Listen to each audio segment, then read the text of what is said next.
All right, everybody, what's going on? It's Thundershot, and we are here today with Rhymestyle, what's up? All right, and today we're going to be talking about DragonBall Xenoverse and kind of our thoughts as a whole and what to expect in future betas and in the game itself and all that stuff. So do you want to kick us off with anything today? Yeah, so to those who aren't aware, which I'm sure a lot of people are aware, but both Thundershot and I got a chance to play the Xenoverse open network. I don't want to call it a beta because it was more alpha gameplay, but kind of like the first glimpse of Xenoverse, and we got to play it for 27 hours, which I think both of you and I racked in a good 15 hours apiece on that game. We definitely, between the two of us, we got more than 27 hours, that's for sure. Yeah, like I woke up at 5 in the morning just to like be the first to play it, but then of course the service crashed because that was the whole purpose of the test, is to test the service. So the service actually didn't work for the first 4 or 5 hours. Yeah, that was a real pain, but it made me feel not as bad for waking up way later than 5 a.m. and still not working when I woke up, so there's that. But is there anything specific you wanted to kick it off with? Yeah, let's talk about the foundation, because the thing that I really liked about Xenoverse is it gave us a glimpse of what we can expect when the final game comes out and the future of Dragon Ball Z games overall.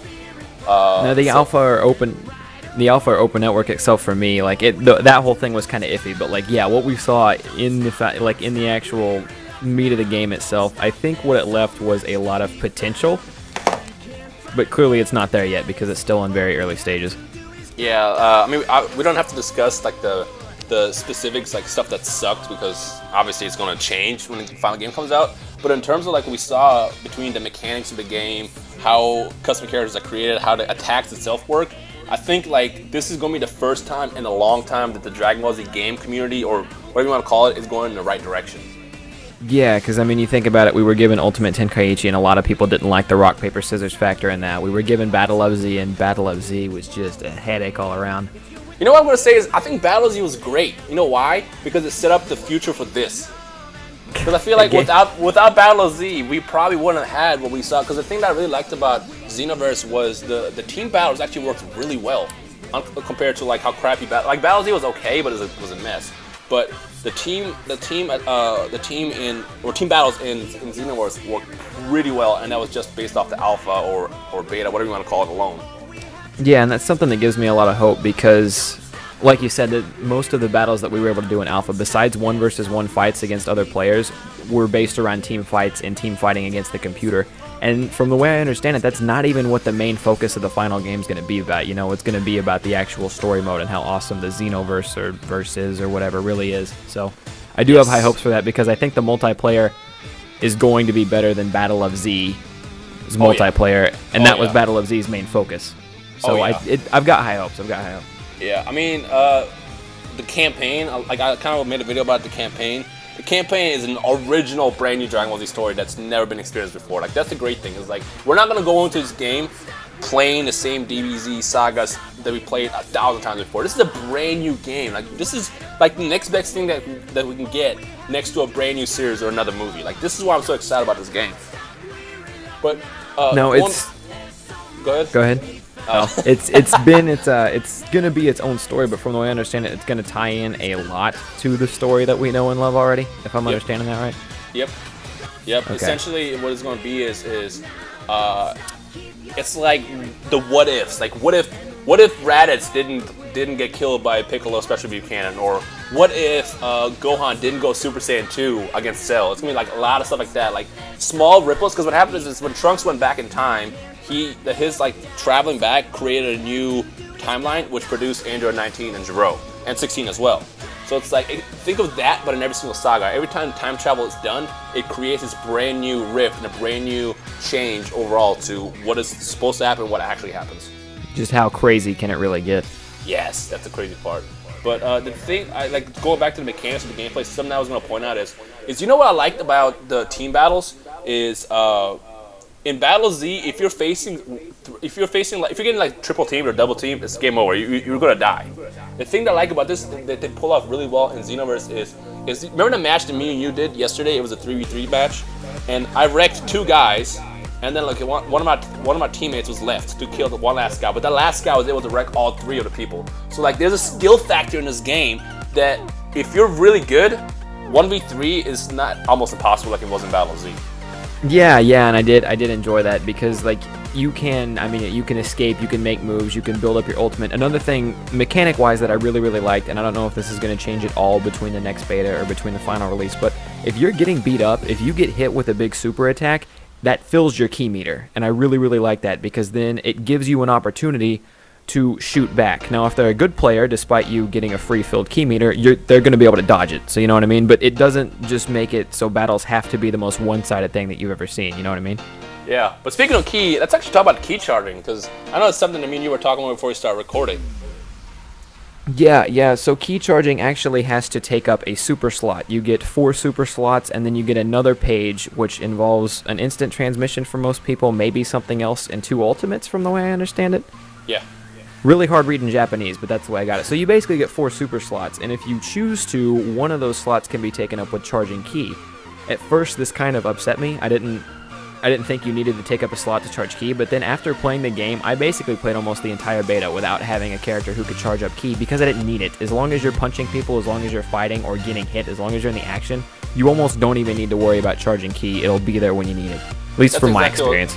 That's exactly what I was going to say. Because I know a lot of people are like, you need key charge, And I feel like they gave us key charge just to have it, but they don't want us to rely on it. I mean, key charging is more of a filler in the battle. Like, hold on, give me 5 seconds, I need to power up. Like, them giving that to us, I feel like it's just a filler. But like, in terms of, like, to those watching this video, trust me, you will most likely not use key charge in this game because you won't need it. And I think they found a happy medium, because like when I play Raging Blast 2, especially when I played against other real people, we'll straight up look at each other and charge for like the first 10 seconds. That way we have full high tension. And that can be, I mean, that in a way slows down the fight while at the same point bringing it up because you're key charging. But then in Battle of Z, you had to wait around and get a bunch of team hits, and you couldn't do any cool moves until your team finally had enough Zenkai or whatever they were going for in that. I think they found the happy medium with this, and I think it's going to be really good. Yeah, because I mean, at first I liked Battle Z's whole system to charge key, but then like when I actually started playing, I realized, crap, I can't do any attacks. I have to actually wait. But in this game, you don't have to worry about that. It's as Thundershot said, it's perfect. It's like the perfect medium in terms of like getting your power and key up. Now, one question that I know I got a lot that we didn't see in the beta, or open network as we'll call it, beam clashes. Beam struggles were not in it, but from the way we understand it, it's supposed to be in the final product, probably? So it's supposed to be, from what I was told, it's supposed to be. In the game that we played this past weekend, what I noticed is if 2 equally strength attacks hit each other, like say a basic Kamehameha and like a Galick Gun, they both cancel each other out. But if one attack is more powerful than the other one, then it cancels that one out. So for example, if I'm doing my ultimate Kamehameha and you're doing your regular Kamehameha, mine will go through yours.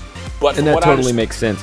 Yeah, but from what I understand, they want to do it. Like I know they want to do it. It's just the question is, can they do it? Because it's easy in the 1v1 match, but like when you're looking at a 1v2 match or 1v3 match or 3v3, how would that work? Because like if you're doing a key blast or key clash, can't I just walk up to you and hit you out of it while you're getting wrecked? Like that's I think that's what they're trying to figure out. One thing I noticed when I was playing a lot, there was the super, whether it be, well, maybe not Hellzone Grenade, but whether it be Special Beam Cannon or the Nappa Volcano Explosion attack, when people would rev up their Kamehameha waves at the same time I used an ultimate, I couldn't guard. My character, in his little like zoomed in on his face cutscene kind of thing, would just take the Kamehameha wave to the face, and I would get all the damage from that, and then my ultimate would go off. I kind of thought that was iffy. I hope that that's something that they work on. But I think that it's going to be hard for them to get away with this without putting beam struggles in it, because like what would Gohan and Cell have been without a beam struggle? You know what I mean? Yeah, exactly. It's a key thing, no puns, to the Dragon Ball Z like world. Because I mean, even in the very first trailer when it reveals gameplay, they showed Goku and Vegeta clashing. Like you can't reveal Xenoverse with a key clash, but not actually have it. So I guess we'll just have to wait and find out. But one thing I was going to ask you is, how do you feel about the ultimate attacks? I like them. At first, I was on board with you. I know when we were playing the beta together, we agreed. We thought ultimate attacks were way too strong, because if you're a stronger character fighting a character the same strength or maybe even weaker, ultimate attacks will literally do a third of your health. Yeah. And it took us a little while, probably longer than it should have, to find out that you need to guard them. If you guard them, you can guard almost the whole ultimate attack 9 times out of 10. Yep. If you have enough green meter, which I don't know what to call that exactly yet. But ultimate attacks, depending on whether they hit or miss, can take away up to a third of your health or more, or nothing at all, depending on if you know how to counter it or not, or just guard, for that matter. and this is going off of something that I saw a lot of people comment in my videos, is you could be straight offensive. You cannot be an offensive player in this game and succeed. You have to do both offensive and defensive, and that's what I like about this game. It's very skill-based. So if you're just offensive, you're going to get wrecked. So you have to kind of keep an eye on your stamina, so you know how much you can block. Because like an ultimate attack, if you block it, will take an entire stamina bar to block. So if your stamina bar is halfway and you block and it's an ultimate attack, you'll still get hit. So it's like you kind of have to make sure that you play smart in this game, which is what I really like about it. Yeah, are you going to use that? Are you going to use that stamina bar to snap banish behind your enemy while he's punching you in the face, or are you going to try to save that until he shoots his ultimate at you? You know what I mean? Yep. It's just very good. I think, and I noticed I was getting better every single match I played. I think this is a game that the more you play it, the better. It's not something you can instantly pick up. People wanting to call it a button masher. I don't think it's going to be a button masher. Now, it doesn't have the combos that we expect from Dimps, where up, left, round, X, circle, triangle, square, R1, L2, R1, L2 does the spirit bomb. But I don't think it's going to be a button masher. Yeah. But speaking of which, I do want to point out the other cool thing about this game is you have to be very strategic in how you craft your character, because like in the beta I played mostly naked with just like a turban because I thought it was funny. But then I realized I kept freaking losing. Every attack I got hit with took a lot of damage, and then about halfway through the day I realized, oh crap, I actually have to wear armor. I have to actually buy clothes or that from the Xenia or from winning fights and losing fights because I lost a lot. But you actually have to like. How did you feel about having to buy clothes? I actually like it. To up your armor stats. I like it. It's like a new RPG strategy to the game, and that's what makes me like it so much. Like, there's a lot to invest in it. It's not just like Battle Z where you go in and you play and that's it. Like, you actually have to spend time like crafting the perfect character and like leveling up. I mean, everybody loves RPGs. They're fun. Like, who doesn't like them? Yeah. I don't know. Part of me is like, let me use my skill points to update the skills I want, and then let me wear whatever the hell I want. I want my character to look cool, and if you happen to not put cool-looking armor as the best, then I might not wear it because I just want to look cool. You know what I mean? Yeah. But well, actually, I know they have the skill point system as well. I mean, we obviously couldn't really use it because it was in Japanese, but I'm pretty sure it works the same. Like, if you want to, you can be a naked warrior with amazing skill points and just be a beast. Just like, hey, I'm naked, I'm still gonna wreck you. Like, you could do that if you want this game. I'm hoping that that's the way it works. I think part of the reason I didn't like the fact that you had to buy clothes and put them on to get better is because I couldn't read what any of the freaking clothes were, so it took me forever to find out, like, oh, this is a chess piece that I already own that I bought 3 times now. Yeah. And it just took me longer than it should have to figure that out. But the one thing that I kind of found tough about the beta is since we only have it for 24 hours, it's like we have to also figure out what to spend our money on. Do we spend our money on clothes or attacks? And me personally, I spent all my zennies in attacks. That's why I was naked the whole time. I didn't realize I actually had to buy attacks. I mean, buy clothes too. Now, I did manage to buy all 3 of the ultimates, and maybe 1 super, and then other than that, I spent a lot of money buying clothes and stuff that I didn't end up wearing. So yeah. But overall, what do you think about the game? Like, what do you think about the foundation that's set by Dimps?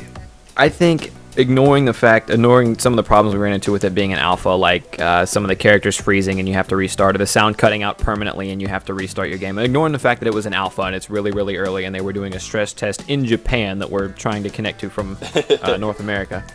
The foundation looks really, really good. I think it has a lot of potential. I think what's going to come down to is how much they give us. How many super attacks are we going to get? How much more in-depth are we going to get to go in customization? Because if it's just limited to what we saw in the beta, I'm going to be a little upset.